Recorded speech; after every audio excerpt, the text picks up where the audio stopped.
Shalom Bapak Ibu Saudara-saudari sekalian.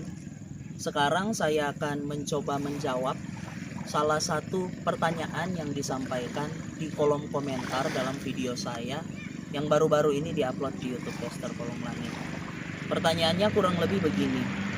Pertama, Bapak Ibu Saudara-saudari, kalau kita percaya Tuhan Yesus datang untuk menebus dosa-dosa manusia, apakah orang-orang yang terlibat dalam penyaliban Tuhan Yesus Kristus bisa dikatakan menolong orang-orang Kristen?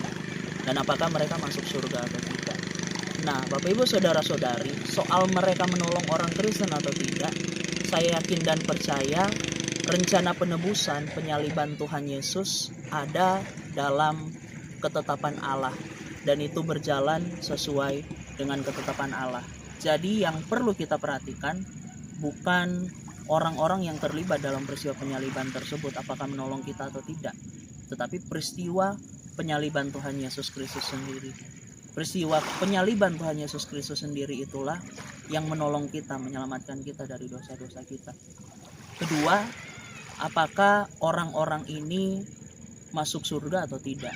Nah, Bapak Ibu Saudara-saudari, dalam kekristenan kita tetap percaya bahwa urusan diselamatkan masuk surga atau tidak tetap didasarkan pada iman seseorang kepada Mesias, kepada Tuhan Yesus sebagai Tuhan dan Juru Selamat. Jadi kita lihat tiap pribadi orang-orang yang terlibat dalam penyaliban Tuhan Yesus Kristus selama Alkitab. Apakah mereka percaya Tuhan Yesus sebagai Tuhan dan Juru Selamat? Pemuka-pemuka agama Yahudi justru menolak keberadaan Tuhan Yesus sebagai Mesias.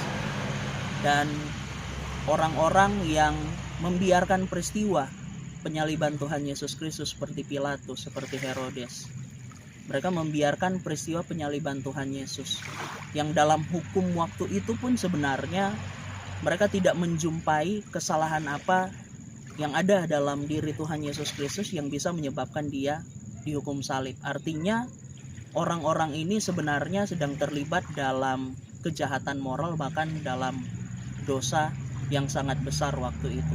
Dan Alkitab juga tidak mencatat secara spesifik mereka percaya kepada Tuhan Yesus atau tidak. Lagi pula kita lihat dalam peristiwa penyaliban Tuhan Yesus, ada beberapa orang yang ketika melihat peristiwa penyalibannya justru menjadi percaya kepada Tuhan Yesus. Prajurit-prajurit, kepala prajurit, dan juga pasukan-pasukannya yang melihat peristiwa-peristiwa yang luar biasa ketika Tuhan Yesus mati di atas kayu salib. Alkitab katakan bahwa mereka jadi percaya bahwa Tuhan Yesus adalah anak Allah. Dan kita lihat juga salah satu penjahat di sebelah Tuhan Yesus jadi mengakui Tuhan Yesus, jadi percaya, dan Alkitab mencatat Tuhan Yesus sendiri berkata, hari ini juga engkau akan ada bersama-sama aku di Firdaus. Jadi keselamatan itu tetap ditentukan oleh kepercayaan kepada Tuhan Yesus sebagai Mesias, sebagai Tuhan dan Juru Selamat. Nah, berikutnya pertanyaan yang kedua, kalau memang Tuhan Yesus datang untuk menebus dosa-dosa kita, disalibkan dengan kerelaannya, bagaimana dengan ayat yang berkata ketika Tuhan Yesus di Taman Getsemani dia berdoa dan berkata, ya Bapa, jikalau mungkin biarlah cawan ini lalu daripadaku.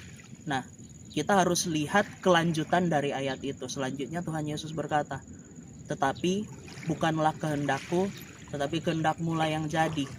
Nah, Tuhan Yesus waktu itu memang berdoa seolah-olah dia mau menolak cawan penderitaan, cawan murka Allah.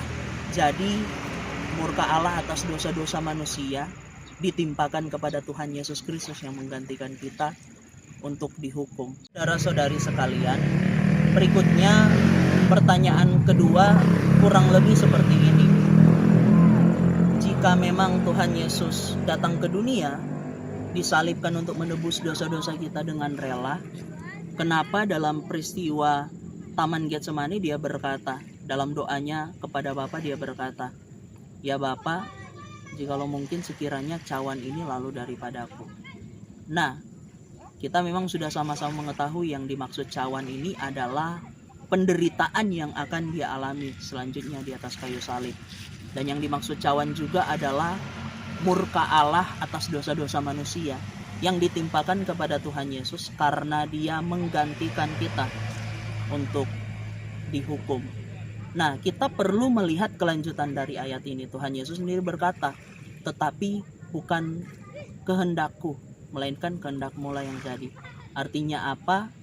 Tuhan Yesus tetap menginginkan rencana penebusan, rencana keselamatan umat manusia tetap berjalan.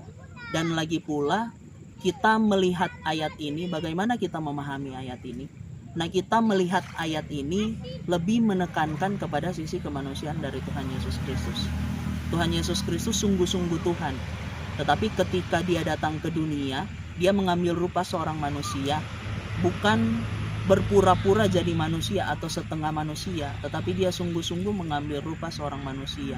Karena dengan cara itulah dia dapat menebus dosa-dosa kita. Dia berarti ketika dia mengambil rupa seorang manusia, dia bisa merasakan emosi manusia seperti takut dan hal-hal lainnya, seperti yang tercatat dalam Taman Getsemani itu. Itu lebih menekankan kepada ketakutan Tuhan Yesus yang berkaitan erat dengan sisi kemanusiaannya. Yap, itu jawaban saya. Terima kasih. Tuhan Yesus memberkati.